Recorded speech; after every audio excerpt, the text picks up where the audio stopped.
Hey, this is The Hard Truth of Tony Shaffer on the America Out Loud Podcast Network and Talk Radio Network. And we are powered by 6 Hour, Never Settle.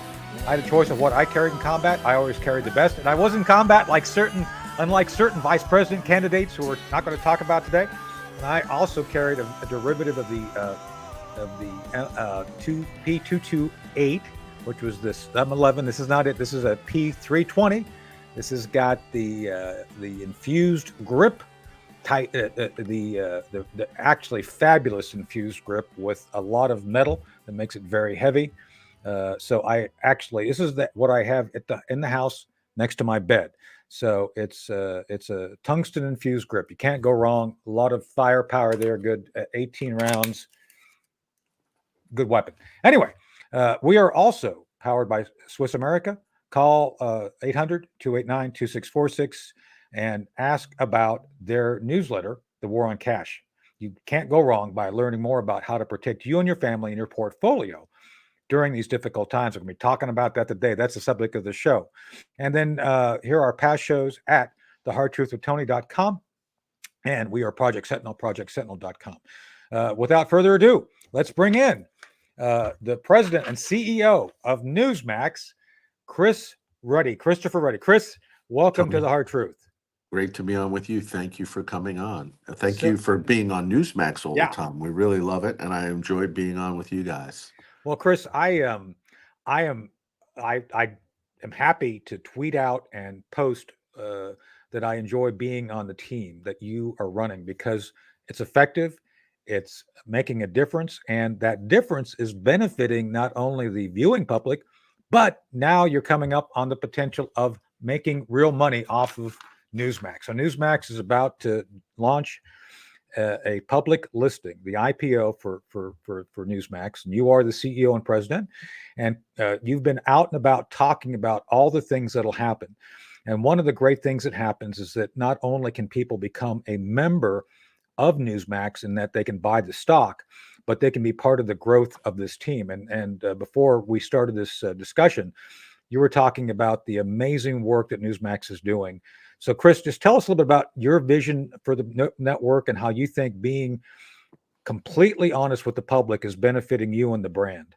Well, Tony, thank you for having me on, and thank you. Thank you for your service to the country. You are a great American, and I know you really care about the future of the country, and we do too. And I think that resonates with our viewers. We're very into the betterment and the growth and the continuance of the United States of America. And you would think that something like that might be trite, but these days it's under attack. Just the concept that we stand for America and that we believe this is a special country with a unique role in the world. To some people, that's blasphemy almost, to the globalists. And I think Newsmax, when I started Newsmax in 1998, I felt the country needed better media, fair media.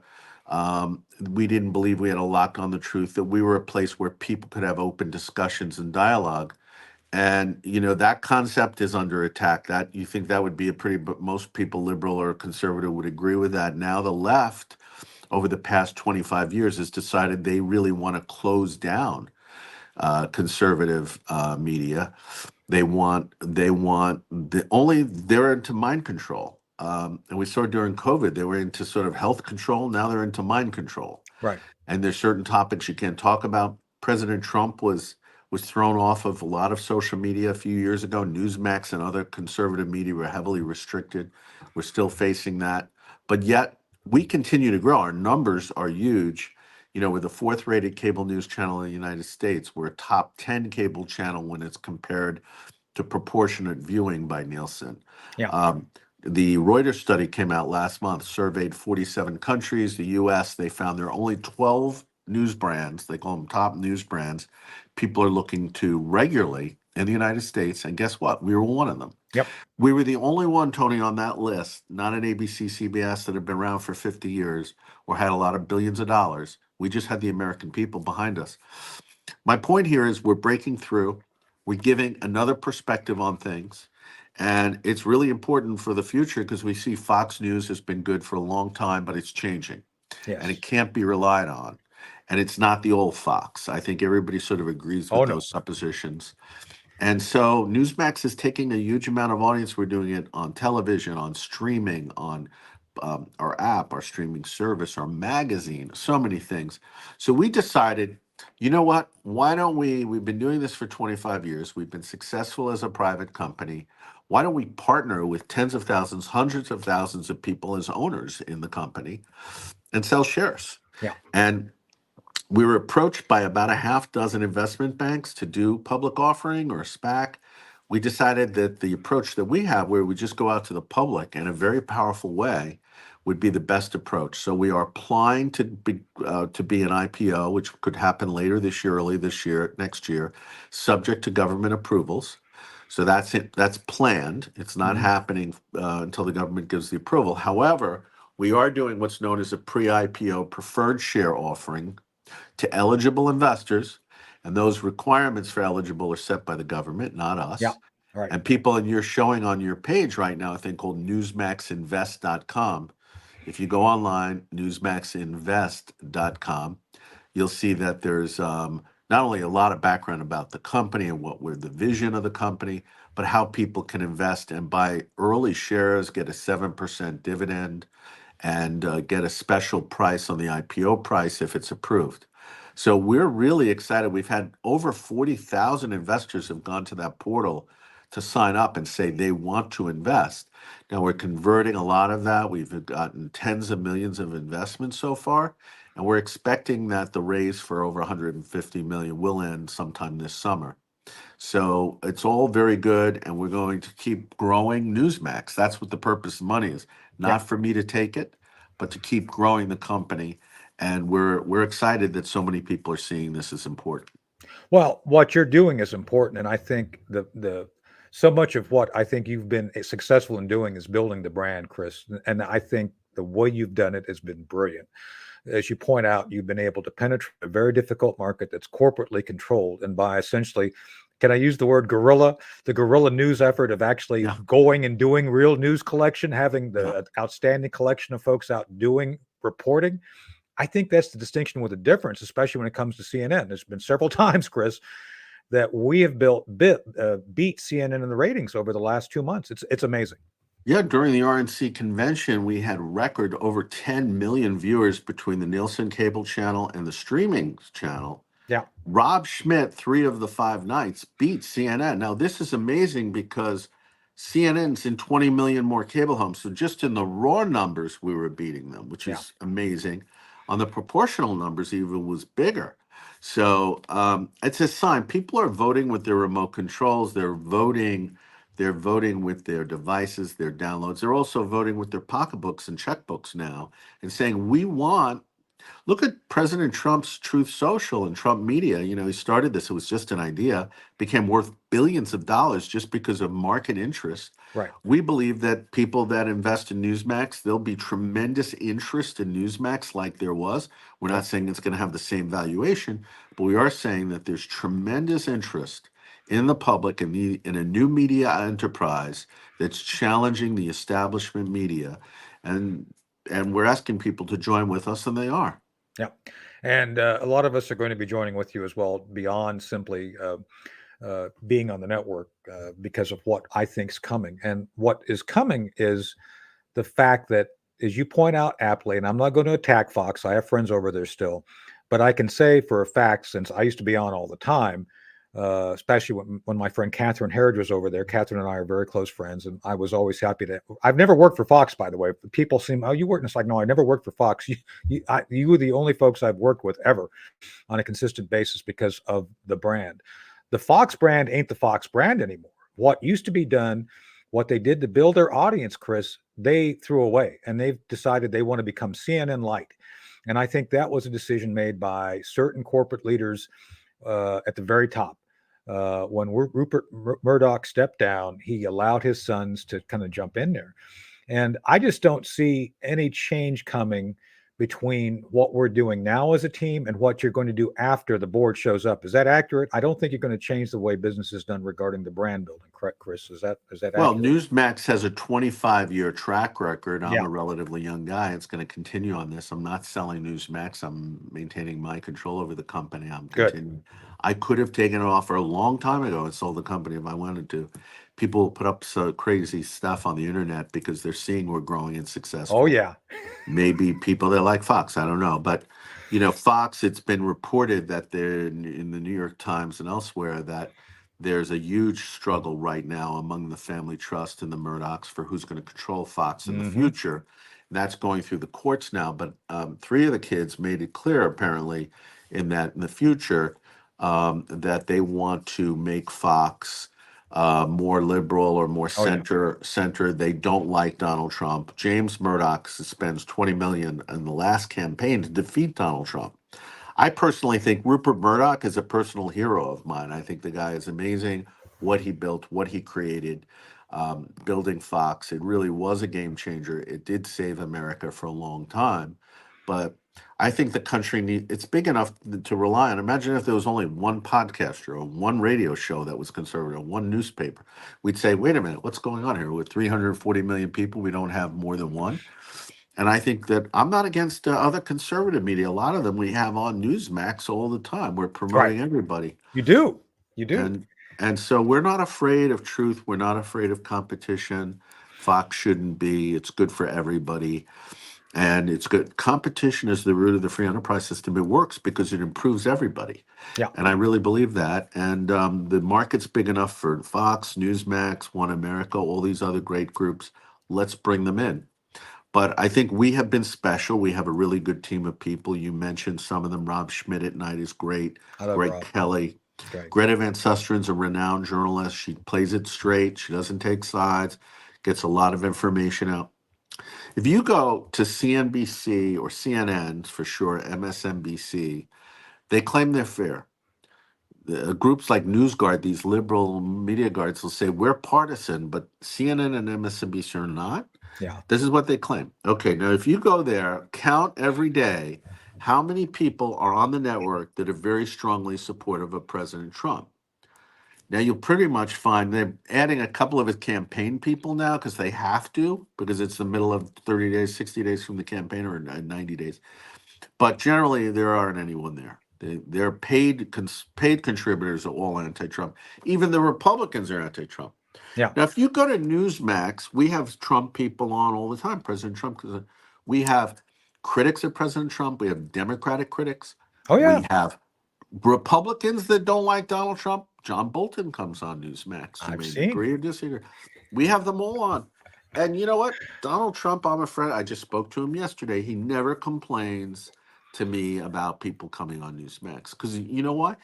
We're fair to him. We give Yeah, him, we don't ambush him. We don't, and that's what the old media was about. We're actually the old style media, what it was supposed to be. That's what we are, and we're going to continue doing that. And I think, like the stuff you're talking about, national security, it's really important that we have a debate on these issues. yes. I'm really worried. I mean, all over the world is in meltdown right now. President Trump keeps saying we're in the precipice of World War III, and I agree completely with him on Yeah. that. Well, on that point, Chris, I mean, one of the things you've allowed Blaine and I to do is we've been ahead of the curve. And I always encourage people to go back and look at what we say because we're not being disloyal. We're saying what you're being told is not correct. These are the things you should be looking at. And I think that's what, if you look at the comments in Twitter and X, and like they always appreciate the fact that we're out there saying these things. For example, we were very critical of the Ukraine policy, not because we're against Ukraine, is because the Biden administration is not actually doing the necessary things to help them. And so our criticism was all about being constructive, not being destructive. And you've allowed us that freedom. Others, I think, appreciate that. And it's something that is a distinction with a difference again, because on other networks, it's always cheerleading, rah, rah, rah. They can't do any wrong. It's like everybody does wrong. But I Yeah, think at this we point, feel we're it's the on only the network Ukraine. that allows the dialogue. Yeah. The Ukraine issue's been an important issue. It's important that we have a discussion. I know some people look, I get we want to avoid a world war, My own view on that has been that Putin did an unprovoked attack, and I know there's some back and forth on how it all happened, but it was Right. not good, and we needed to respond and support Ukraine. On the other hand, we don't want to create World War III, and we have to be Exactly. measured about how we do it. Exactly. There should be a discussion about it. The idea that somehow there isn't a discussion is wrong. Yeah. I'm for aid. I realize some people don't want to give aid. Hey, it's a free country. People should be allowed to say that, And you allow it. and we do allow it. And Yeah. Iran, I think, is a grave danger now. Israel is under attack now. Some people say we shouldn't support Israel, but if you listen to what the mullahs say out of Tehran, and they've been pretty clear, the great Satan is the United States, not Israel. And they Yeah. made it pretty clear they want to bring down the great Satan first, not Israel first. So heed those words, because they have us in the gun sights. Look, they have an active assassination warrant out on President Exactly. Trump. And in fact, as you know, in the past few days, a Pakistani who has apparently links to the Iranians was just arrested trying to organize an assassination attempt on President Trump. Right. I think this is one of the biggest dangers the president faces, is that the Iranians need to stop him, because if he comes back, they are on the gravy train of the Biden administration. Yeah. And bad guys. And then, China, we have the issues with Taiwan and Korea. So amazing things. Yeah. So again, Chris, I appreciate the fact you've been here with us today to help educate the folks. I'm going to obviously continue to promote the offering. I think it's an amazing opportunity to be at the ground floor of something that I forecast. I'm pretty good at forecasting. That's what I've done for the past 30, 40 years. I forecast that you're going to see Newsmax eclipse CNN by next year. I swear to God, Chris, I see it easily coming. I thought you were going to predict we'd eclipse MSNBC and Fox News. I mean, that I think is that's what I want to hear. Well, I want to be part of the team to do that, by the way. Yes. I appreciate the prediction, and I'll call it a Tony Schaefer's prophecy. Yes. And we'll hold you to it, because biblical prophets have to be 100% correct, as you know. Yes, sir. But we're excited. We ask people if they want to join newsmaxinvest.com, take a look, read all the information, and see how they can join with us. We're excited about a potential IPO, and I think it'll be really big for the future of the country. So far, I am wowed by the tremendous response that we've gotten. The investment bank handling this says they have never seen this type of grassroots support. So it's really good. Yeah. Well, Chris, thank you for joining us today to explain this to the folks. I think they're going to have confidence in your team, the team you've put together. As the flyer points out, you've had immense growth, both the content and the profitability. The profitability is something people will be looking at, and this is a profitable brand. I mean, suffice it to say, people will not go wrong by putting their hard-earned money, which right now is harder than ever to earn, and more important than ever to put in a safe place. I think they'll be very happily surprised with what will come. So, Chris, thanks for joining us today. Thank you, Tony. Yeah, certainly the money is worth a lot less thanks to Joe Biden. I mean, the inflation has been devastating to people. Yes, sir. Well, thanks for joining us. I appreciate your time with us today, sir. And I'll be talking to you again sometime, probably pretty quick. Yeah, anytime. Please let me know. Thanks, Chris. Thank you. Bye. So there you go. That's Chris Ruddy. We're talking about the upcoming offering for Newsmax, and we'll be talking about Newsmax and freedom of speech today. So without further ado, let's roll in the rest of the team so we can continue the discussion. There's Chris Cordani, the Alka-Seltzer like Chris Cordani. He's always fizzing and bubbly. I am the Ted Walz of your show, I guess. That's right. That's right. Fizzing and bubbling. Oh, and then Tim Walz. Elizabeth Breckenkamp, I always have a hard time describing you, because as Chris Ruddy just said, you should be like acting with John Voight. So I guess she's the starlet of the show. Is it absolutely? Yeah, absolutely. So, I would love to work with John Voight. He is putting a plug for me. That's awesome. I'll send him my resume. You should do that. So anyway, so let's continue the discussion. Writing my resume. Yeah, well, you can do that too. So anyway, it's very clear because of what's going on. It's very clear on because of what's going on that Newsmax is going to mix things up and change the landscape of the media universe, which is a good thing. It needs to be done. And as Chris said, they've brought in some good folks who have been continuing. I'm part of that team. The team I'm on, I like being on, and it's been a lot of fun. So we'll continue to see how that's done. Chris, how many minutes we got in this segment? Because I want on to time us out. Let's go about 5 or 6 because Okay, we good. got that next segment. I also want to add, I've been in radio for about, oh my gosh, a lot of years, 28, 29 years now. And one of my, I was when I was doing morning radio on some local stations in the Hudson Valley, I found out about Newsmax. It was relatively new, 98, 99.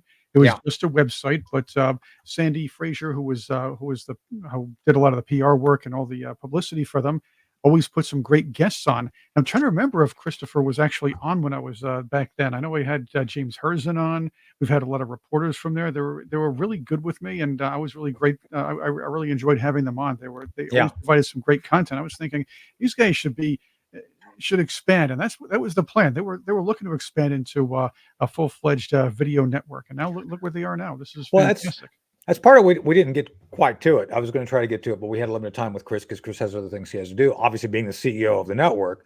Right. But one of the things that I did mention to him as we were getting in is that I was at the White House with Chris. Chris was there at the White House when I was working for Nat Geo. And I was there to meet with Sean Spicer back in, I guess it was 2017. And it was right at the moment, literally the moment that that James Comey, the director of the FBI, got fired. And literally, we were sitting there in the West Wing, and down at the hall. And it's for those who've been in the West Wing, there's a pretty long hall that goes into the White House itself. Rance Priebus was running like a sprinter, and it's like, oh, that's interesting. You don't see that every day. And so it was literally. So Chris Ruddy and I were both there. I wasn't working for Newsmax. I was Nat Geo at the time. But we were all there. And my point being is that during those days, Trump only had a handful of folks, and Howie Kurtz was there from Fox. We were all there for separate reasons. We weren't there together. But my point being is that even back then, because of the hate, I'll just say it, the hate in media for Trump, even back then it was visceral. And only a handful of folks, to include CNN, to include Fox, to include Nat Geo, before Nat Geo got bought by Disney, which I got fired the moment. I'm not joking. I was on the Excella. Disney I was on the Excella going to New York. Yep, they think you're evil. I had in my bio, on my ex bio, Twitter bio, Nat Geo, and then so literally the moment that the transaction was completed, I got a call from Nat Geo saying, take Nat Geo out of your bio. So I swear to God. Wow. It's like, oh, yeah. So I'm just telling you that's how bad it was. It's like people were hating anything. Yeah. That's racist against Druids, though. Didn't they know that? I should have used that. Oh, my gosh, don't they understand these things? It was horrible. Disney's not woke. No, not at all. Anyway, but my point being, so Chris has actually been able to leverage common sense and truth to benefit the audience. The audience benefits from it. I mean, Elizabeth, you watch what we do, and we're very direct. We just put it out there. People can judge for themselves. If they don't agree with us, fine. I don't care. Does it look like? Does my face look like I care if you believe me or not? Well, Newsmax also you get that impression. Yeah. It's better to just put it out there and agree to disagree. And that's the thing, we always say we will gladly welcome people on your show, on The Hard Truth, who disagree with us. That's fine, as long as we can have an intelligent debate. If you're going to make a claim, have something to support it. But so many people just won't, and I don't know why. Because for example, The View, the View loves to invite one conservative, or at least someone they say is a conservative, just so they can say, "Oh, we have a conservative person." On CNN and been ambushed as a Fox, like CNN. a Trump. We'll invite one conservative. I've been in those shoes to show that we will, we love a difference of opinion, but then they just, they try to insult you, and so. Yeah. But what's so funny is you remember Fox News way back when they their tagline was fair and balanced. Well, I never really understood. I guess it's the change in leadership, like you said. But why did they change from not being fair and balanced. I would say Newsmax is obviously way better. There's so much more fair and balanced, but Fox, I think, has kind of dropped that tagline, fair and balanced, at some point. And I'm wondering, what do you think really happened there? Is it really just management? Oh, it is. They're bringing more let's talk talk shows about out. that. And let's talk they're about bringing more that in the talk next part of the shows. show. 'Cause Oh, we okay. will walk through that, because part of what Newsmax is trying to It's do right sad. now, and again, I'm speaking as an insider, I work for them, full disclosure. They are moving in the direction of trying to replace Fox, because Fox is, as Chris said, no longer Fox. There's reasons for that. We'll go into that. Anyway, we're halfway through our episode of The Hard Truth this week. We'll be right back after this break. Hey, this is The Hard Truth with Tony Schaefer on the America Out Loud Talk Radio Network and Podcast Network. Check us out at Project Sentinel, projectsentinel.com. We are powered by 6 Hour. I brought out today my P320 with the tungsten infused grip. This is an amazing home defense weapon. Highly recommended. 18 rounds. Looks very nice. 17 with one in the That's a chamber. sturdy looking handgun right It's there. a sturdy. It's heavy. You could beat someone to death with this thing. Not that I would do that. Just saying. I'm a peaceful man, for goodness sake. Just because I'm armed doesn't mean I kill people. Well, maybe it does. Who knows? There we go. Who knows? Anyway, I don't want to back fight. to I had a choice of what I carried in combat. I always carried the best. The best is 6 Hour. You should carry 6 Hour as well. Always carry the best. Never settle. And we are also sponsored by Swiss America. Call for their special Walking Liberty $50. It's a great offer. Get some real silver at these challenging times. 800-289-2646. Tell them Tony Schaefer sent you. Again, the Liberty $50. Walking Liberty $50. Don't miss out.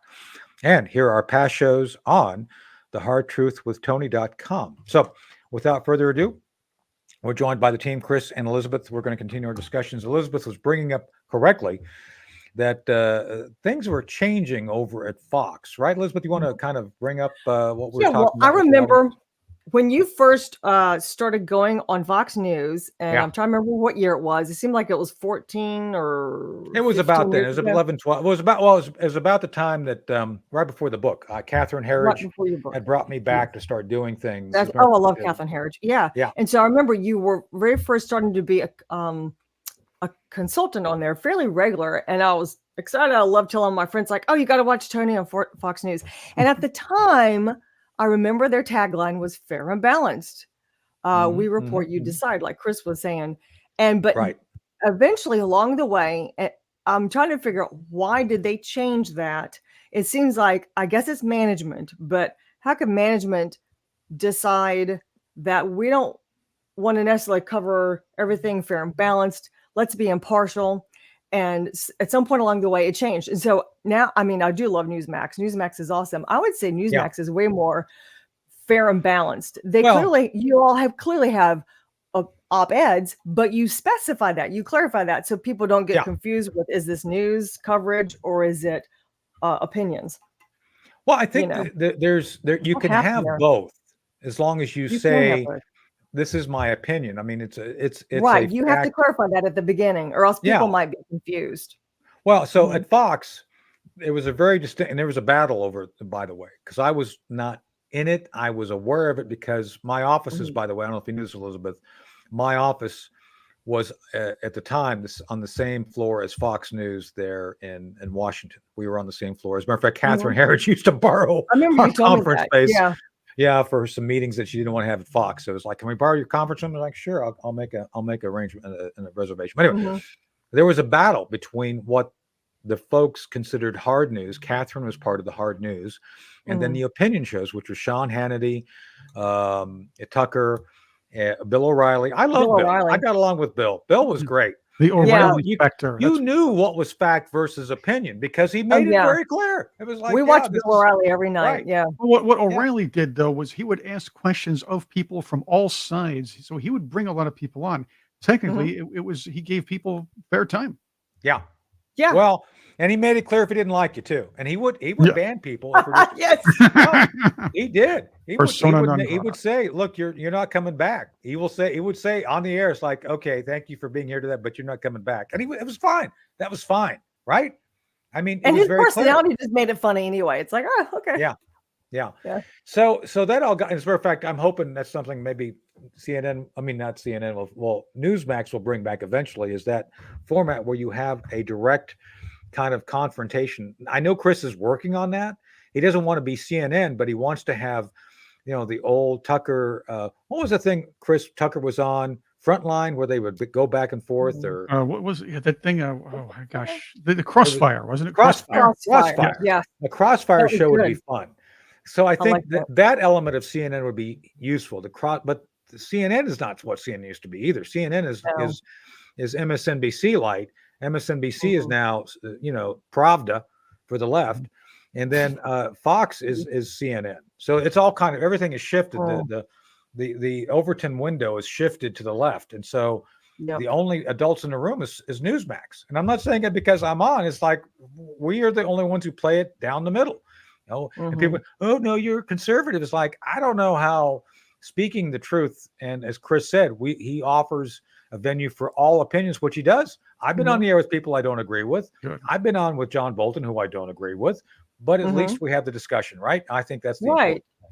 Two intelligent people who respect each other. Yeah. Well, I don't know about John being intelligent, but Well- I'm sure he believes it. He has his own. He has his own level. He does.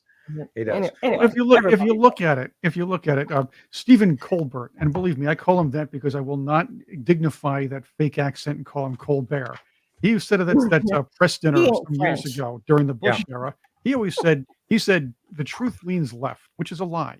In fact, that is the a truth lie, leans yeah. right. So whenever you try to reveal the truth or tell you people what's going on or offer some Oh my facts, you're automatically an evil right winger. That, unfortunately, is what a network like Newsmax is up against. You're trying to play a little bit more down the middle. You're still considered a right winger. Look how things are reported. Heck, look what happens look what happens in Europe. If you're a centrist, you're still far right. Yeah.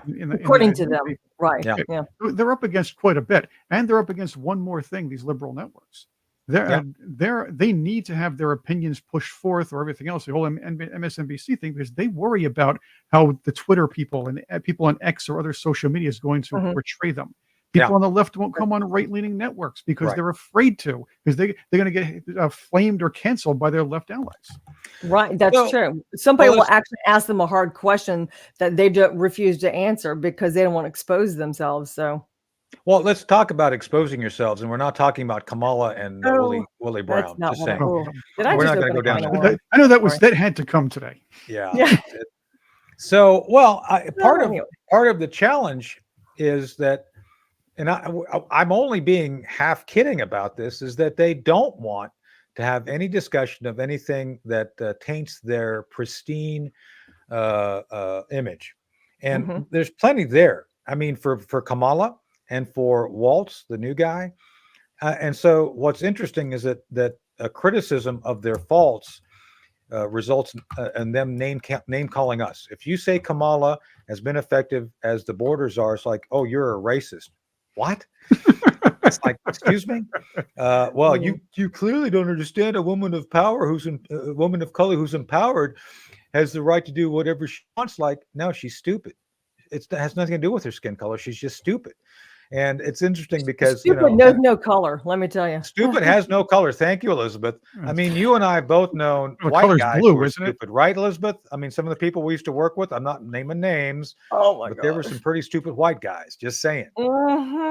Yeah. The board that I was in, where you were one of the three people on the panel.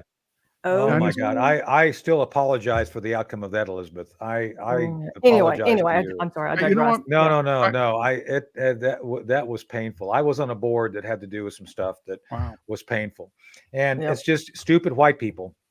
You can have stupid white people, stupid black people. It doesn't matter. There's just stupid people, and I just get pissed off and to the point of where, look, if I have a criticism that's based on your behavior and the facts that relate to your behavior, that's simply I'm just talking the truth, and somehow that becomes like what's his name, Walz, who I think he looks like the Gimp from Pulp Fiction. I think he does. I think if you took mask, I think you've got Tim Walz underneath. Just saying. Not that I know this. That's an insult to Gimps, though, isn't it? It's an insult. Isn't that a problem? but you know what? You do run across some really stupid people. I knew somebody that was really stupid. Now you got to say how stupid. There he is. There's Tim Walz back in his early teaching days. Not that Well, I knew somebody who was so stupid. How stupid was she? How stupid was she? Oh, she was so stupid. She thought Lionel Richie was some kid with trains. Ooh, there we go. That's obscure, but I like it. I like obscure, especially because I like trains and I get the joke. So, well, anyway, let's continue with the discussion. There's so much of what we're here to talk about is Newsmax IPO, but we're talking about just the direction of Newsmax in general. So, Chris is a branding guy, and I said this with all sincerity. I think it's brilliant by the fact that he's leveraging the truth in a way that both benefits the public and will bring profit to the company. I think it's pretty smart. What do you think, Chris? You've been in the business a long time. Oh, I do believe that too, and I do know what he's trying to do. He's trying to do something that a lot of other networks have failed to pull off, and that was try to bring in solid talk shows with varied opinions, not try to take much of a stance. Even though, as I said, the truth will probably lean you right a little bit, at least at this point, and the pendulum swinging. Yeah, trying to keep from going outlandish like some of the hosts at Fox, who a lot of them are more. Let's just say pretty boys, and what's the other word am I thinking of? And I'm not saying this in a horrible way because they're packaged. They're very well packaged. Newsmax is trying to bring in people who are seasoned reporters to ask people tough questions, and that's lost. Oh, they are now asking tough questions. That's the key. Yeah, right. So now you're branding yourself as that group, and that's and that's where CNN's out of that. MSNBC doesn't do that anymore, and even Fox, to a large extent, doesn't do that anymore either. Yeah, you're right. They've had Chuck Colton. They've had my goodness, Sarah Williamson. Sarah's great, and she's fearless. She's been to both to Israel and Ukraine. Alex Salvi. Great guy. I was on the other day with their Pentagon correspondent who has been doing amazing stuff. And that's the difference. It's like these guys will say what other folks won't say because it's the truth. And it's something that I think is important. I'm saying this sincerely. I never worked for Fox, despite everybody, oh, you used to be a Fox guy. Like, no. I was at Fox because my friend Catherine Herridge was at Fox, and I respected her reporting. And by the way, people probably don't remember this, but those who pay attention do. She was the one who broke my whistleblowing story of Abel Danger back when I had to become a whistleblower and report on the now confirmed fact that we kind of knew about the hijackers. Yeah, we kind of just before 9/11 happened. Yeah, right. Exactly. We knew about it before 9/11. So more to come on that, by the way. A little sidebar. Someone I know may have been speaking to the defense team of the 9/11 terrorists, and I think you're going to find some interesting things coming in the future. More about and by the way, that's why they wanted the plea deal. They wanted the terrorists to plead out because they don't want all this information coming out about Bush 43 and Clinton wrongdoing, which there's quite a bit. So anyway, not to read ahead in the script, but it's coming. Yeah. People often forget that there was a first bombing in 1993. That's right. The World Trade Center. The 93 bombing. Yeah, you're right. Yeah. Right. And so but more to come on that. We don't want to get into it today because we want to focus on the media. So anyway, so back to you, Elizabeth. I do you as someone who's been on both sides. You've been a reporter, you've been a public affairs person. Now you're obviously a member of the entertainment community. To me, there's so much of what is happening right now relates directly to the who we are as an American people. And I just don't believe for the most part that people are communists. I don't think people dig the idea that the government should be able to tell you what is disinformation or misinformation. Right. And I think that it's a dangerous thing for people to go into that, like MSNBC and CNN. So what do you think, Elizabeth, as someone who's kind of not necessarily part of it, but witnesses it? Yeah, I agree. The left, the squad, Ilhan Omar, Tim Walz, all these people who are trying so desperately to make it sound like capitalism is so bad and the rich should pay their fair share. And little by little, they're trying to destroy the very thing that gives them the freedom to say and do what they're doing. So, they come over here to the States, they try to destroy everything in the name of, like you said before, you'll own nothing and be happy. And even though I agree, most people in America do not want communism here. And yet I think so many people are still not fully aware of the fact that the people on the left, the people who are like Kamala, people who are running for all these different offices, are actually little by little destroying the First Amendment, the Second Amendment. They're trying to tear everything down, and little by little they're trying to turn this country into a communist country, because they keep trying to package capitalism like it's an evil thing. It's like, and no, it's not. And I'm just hoping shows like this will help educate people and get people really fired up to dig themselves deeper into really understanding what capitalism is, why people are better off in a society where capitalism flourishes, and we can destroy any even concept of communism. And I really think a lot of it starts in the schools. It goes back to the schools, what our children are learning in elementary school and high school. Yeah. And I think that's part of what the effort is. And so what I didn't get to, and I did want to, because we ran out of time with Chris, as I mentioned, had other things to do besides talking to us knuckleheads, is that do you believe, Elizabeth, that having a strong voice such as a Newsmax, speaking the truth and basically being fearless about it, do you think that'll begin changing the direction and trajectory of things? Oh yes, I hope so. I think more and more people, well, like Chris Ruddy was saying, Rob Schmidt's, his show has been gradually gaining more viewership than what was it on a couple of different shows on CNN. I thought, man, that's awesome, because I think more average Americans, I think most Americans are really just craving to hear news that's not twisted and distorted and manipulated by CNN and MSNBC. And yeah, I think so. I think more and more people, as long as we have integrity and we really put, like you said, a wide variety of opinions out there, and make sure people know it's an opinion, it's not hard news. I think it does draw more people. I think more people really do want to know what's really going on. But I just think some people enjoy being lied to. What do you think, Chris? I mean, people who tune into MSNBC and like CNN, Rush said, the low information voters. Yeah, I was going to say they have to know they're being lied to, and they don't care.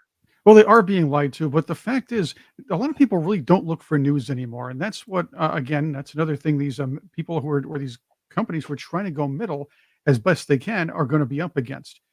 People really look for confirmation bias, and this happens on both sides. Yes. The idea is you turn to Fox to hear more conservative views. You turn to MSNBC to hear Joy Reid tell you that your crazy aunt's views are absolutely correct.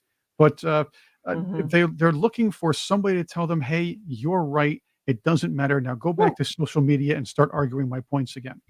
That's all they care about at this point. And they're afraid of being wrong. They're afraid of even changing their own opinions. Anytime I need to feel better about being sane, I just tune in to MSNBC and watch Joy, and man, boy, I'm so grateful I'm not her. Oh, I can't stand to listen to her. Oh, God, I'm so grateful. Wow. She makes basically she makes Joy Behar look smart. There you go. We got two Joys there. Two people are very misnamed. Boy, they need to change their name. Oh, that's Sunny. No Joy there. Well, it was aspirational. I think both their parents knew they were going to be miserable children. So, let's try Joy. Maybe we give them joy, they'll be joy. It's like, it didn't work that way. Yeah. So I think of the song "Joy to the World's Now a Curse." That's a different story. So, that's the next thing I wanted to touch base on is kind of the opinion piece, because we've now talked about fact. We've talked about kind of the trajectory of trying to go back and push the liberal educational morass, the whole thing with kids going to school and and colleges. We've got opinions which I think are toxic. I would never silence them. I'm not like Tim Walz, who says, "Oh, there's no guarantee of misinformation being protected." It's like, Yeah, it kind of is. It's kind of protected. And the more you say that you need to have the government interfering with or determining what the truth is, the more dangerous he or she is as politicians. Right, Chris? I mean, that's very dangerous. Yeah, Well, that it's sounds like basically, 1984. Yeah. it is basically the thought police as it rolled Yeah. over, or the Ministry of Disinformation, like they were trying to pull with that Nina Jankowicz a little while ago. Oh, yeah. Well, when the government's trying to tell you what's right and what's wrong, the media is parroting what the government says. All the PR pieces, we know we're being lied to, and that's another issue. Or the Ministry of Silly Walks, which is very dangerous. I was Very just thinking dangerous. that. Monty That has Python. Horribly dangerous. That's So- great. It is, however, that time again. It is Oh, that boy. time. Yes, It's been it a is quick time. show, man. Yeah. It is, and we're running a little off here because we did it. It was a really nice interview with Christopher Ruddy, because I Yeah. do remember Newsmax from its infancy. How about that? Now I'm starting to sound like Biden. This is terrible. Anyway, having said that, let's get Tony's Infantry. Tony's Go takes out and on do some some cool push-ups stuff. in the back and take Corn Pop out to the shed. Well, speaking you of go. corn pop, I have a feeling that Kamala Harris has nominated Corn Pop for her vice presidency, her vice presidential running mate. So, what are your thoughts on Tim Walz? And there are a lot of them, but I really want to get your thoughts on all this and his. What's the other? And the big point is his. Well, we'll call it stolen valor, but his lies about his military service. Yeah. Hmm. Well, I believe that he is much like Kamala. I think they probably wear the same brand of thigh-high stockings. As a matter of fact, I think they probably shop at Ooh. the same place. Yeah, I think they Okay. share that. You know, I think he's very liberal. I think he's so liberal he's hiding how liberal he is. Just saying, They he's have- very much into the LGBTQ XYZ. I think there's a reason for that. And oh, by the way, he's criminalized pedophilia. Did you know that he did a bill saying you cannot discriminate against pedophiles? Oh, they So call them minor attracted persons, I believe. isn't Yeah, it? yeah. So I Right. think so let's pick up on the valor issue for a second. Right. One of the things notable is that My connection did. out. Yeah. He basically Waltz refused to actually deploy the National Guard for 3 days Mhm. after the mayor of Minneapolis requested the support. Waltz let Minneapolis burn for 3 days. I've been to Minneapolis. There's a place called Calhoun Lake. It's a very beautiful park. You can run around the lake. It's about a mile around it. The whole city was trashed. I mean, back in the 90s, it was very cosmopolitan. You could go to the Glam Slam Club. That was a Prince's Club. You could go to Wow. Cafe Weird and hang out with the Oh, cool. lesbians. It was That's it was a- weird. it was a- well, it was weird. Yeah, I liked it. I enjoyed. Like, hey, I like what they like. This is kind of cool. So it was very much a left-leaning but fun city. Basically, Walz took the fun out of being a lefty and left only the communist underbelly and evil of what they are, and that's what he is. He's a freaking communist. He believes somehow that there's no free speech. So I'm just anything he says and does, I'm apprehensive about. Just saying. Oh, look, you never trust a guy who puts tampons in fourth graders, tampon machines in right. fourth graders' bathrooms. That's right. Never trust a guy who changes your state flag to somehow become a little bit. Let's put it this way: to look more like the Somali flag. You know what? Exactly. Never There's trust a problem guys with like that. that. Mhm. That's right. And and of course he calls himself the anti-Tommy Tuberville. He did that at that Soy Fest, the White Dudes for Kamala Zoom The session. soy fest. Oh, Yes. that's so funny. He called Yeah. himself the anti-Tommy Tuberville. Well, I guess because Tommy Tuberville was a great NCAA coach, several teams, while as what's his name, Walz was a high school football coach, kind of like Al Bundy. Yeah. Wasn't Four there a movie touchdowns. about wasn't there a movie about Waltz called Sausage Party? Isn't that about him? Oh, Oh no. I could swear that was about him and about the soy Mm. guys, soy boys. well, Kamala Harris Soy was in boys. that too. So Yeah. there we Okay. go. There you go. There you go. We solved the problem. We figured out the riddle. Well, That's and it. the other That's thing, it. the other thing was his lockdown dictatorship. Oh, And the snitch line. If you're telling, first off, he kind of mirrors New York City in a lot of ways, because the 3 Mhm. days without calling in anybody to calm down riots, that Yeah. was what David Dinkins did when he was mayor with the Crown That's Heights true. riots, and That's that's true. it's carbon copy. The other thing is he did the snitch line like De Blasio did as well. where you can snitch. You call a number, you snitch on your friends and families once they defy the COVID rules. I wish I would have known about that line. I would have been calling in constantly just to spam it. It's like I pick a random address and say, I've witnessed my neighbor using the mask to wipe the butt of their dog. It's evil. Oh, well, we could have called on Schumer with his nose sticking out of the mask all the time. Remember that? He was always having that nose out of the mask. I'm calling to report my neighbor has a long nose that exceeds the parameters of their mask. Oh, that's a good one. Oh my gosh. But they have an unsafe nose. Tim Walz is not going to move the needle, and the whole issue of his service and everything is not going to move the needle in places like Western Pennsylvania. Oh no, the service thing is going to dog him. Right now as we speak on Twitter and X, people are posting on a number of big accounts. My friend Colonel Schiller and some others, Schlechter, Colonel Schlichter. My God, I'm having a Joe Biden day. Yeah. So Kurt Schlichter, that lawyer, said, "Hey, post pictures of you being in combat under his little post." So there's a lot of folks over there posting right now, showing that their combat service. So this is not going to go well for them. Just saying. Well, they did make a movie about Ted Walz's exploits in Iraq. Uh-oh. It was called Full Dinner Jacket. Full dinner jacket. Well, that goes with Sausage Party, doesn't it? Oh, hey-o. Hey-o. So, we've come to an end of another action-packed episode of The Hard Truth. So, thank you, Chris, for running the boards and getting that great guest, Chris Ruddy, my boss. Well, it's kind of in another area. I've been talking to my bosses today. It's been like a boss day, a day of bosses. And not Bruce Springsteen. No, he's too lefty. That's a guy that won't be on the network anytime soon. So, but he might be in Chris Walz's GIMP outfit. Just saying. I think they're going to go do some things. That's got to hurt. Yeah, it's got to hurt. Well, it hurts so good, right? Isn't that one of the songs? From that, no, that's a different was a John guy. Cougar Mellencamp. That's John Cougar Mellencamp. That's John Cougar. We're mixing our metaphors and singers, aren't we? So anyway, I forgot to say, shout out to our friend Cherie Curry. We love you big. She's still on her tour in Europe. Check her Facebook out and her Facebook page and her fan page. My goodness gracious, at 64, she's still rocking and rolling. So, Cherie, thank you for allowing us to use Rock and Roll Oblivion for our theme and bumper music. We love you big and hope to have you back on the show as soon as you're back from Europe. And just say no to sing over there with Taco. Taco will corrupt you. I'm just saying, It's true. It's true. Oh, yeah, that guy's a wild man. He's trying to corrupt everybody on the internet. That's true. That's true. He's an enabler. We're enablers, but he's a corrupter. There we go. That's true. That's right. Anyway, so thanks, folks. We'll see you again next week for another episode of The Hard Truth. Until then, keep doing the things you do. Be strong and have fun. Bye. Bye.